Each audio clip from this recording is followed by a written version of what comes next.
Hello students, welcome back to my YouTube channel Doubt Hut. प्यारे बच्चों, इस video में मैं आपको करवाऊंगा दो चर वाले समीकरणों को हल करने की प्रतिस्थापन विधि।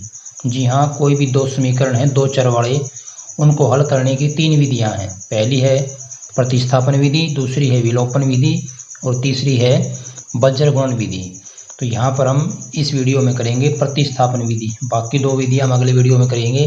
तो चलिए वीडियो की शुरुआत करते हैं। हमारे पास दो समीकरण हैं, x प्लस वाई बराबर 14 और x माइनस वाई बराबर 10। ये दो चर के अंदर समीकरण है, x और y दो चर के अंदर।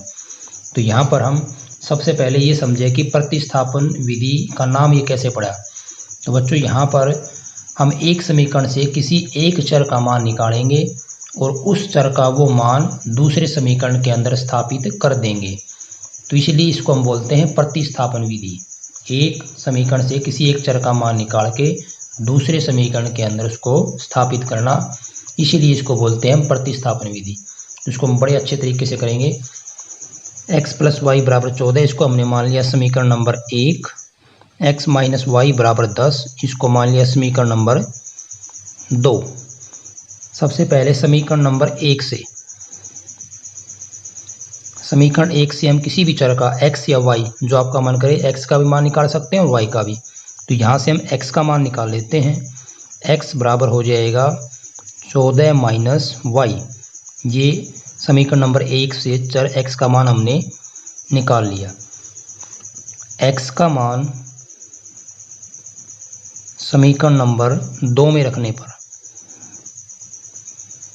मैंने आपको बताया था कि एक चर का मान निकाल के दूसरे समीकरण के अंदर रखेंगे।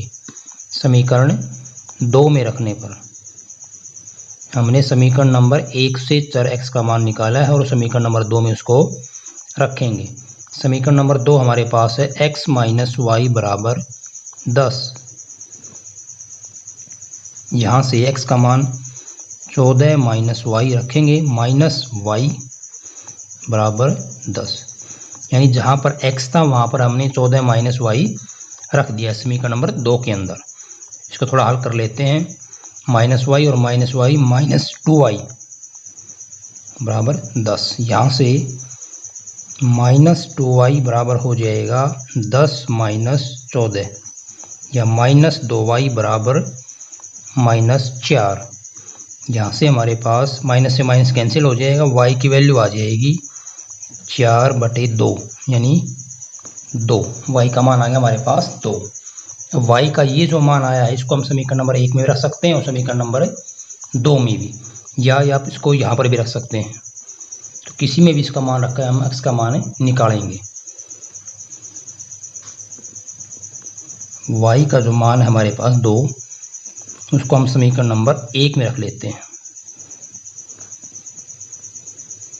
y का मान समीकरण नंबर 1 में रखने पर समीकरण नंबर 1 हमारे पास है x प्लस वाई बराबर 14। यहाँ पर y की जगह हम 2 रखेंगे, x प्लस वाई, y हमारे पास 2 बराबर 14।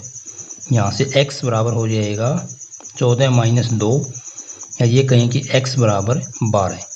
तो हमारे पास x का मान आ गया 12 और y हमारे पास है, पहले निकाल चुके हम 2। तो यही इस समीकरण का, या ये कहें कि यही इन दो समीकरणों का हल हो जाएगा प्रतिस्थापन विधि द्वारा। x और y के मान हमने यहाँ पर निकाल दिए हैं। तो हमने दो समीकरणों को प्रतिस्थापन विधि से हल करके x और y के मान निकाल दिए हैं। तो उम्मीद करता हूँ बच्चों आपको ये अच्छे समझ में आ गया होगा। धन्यवाद।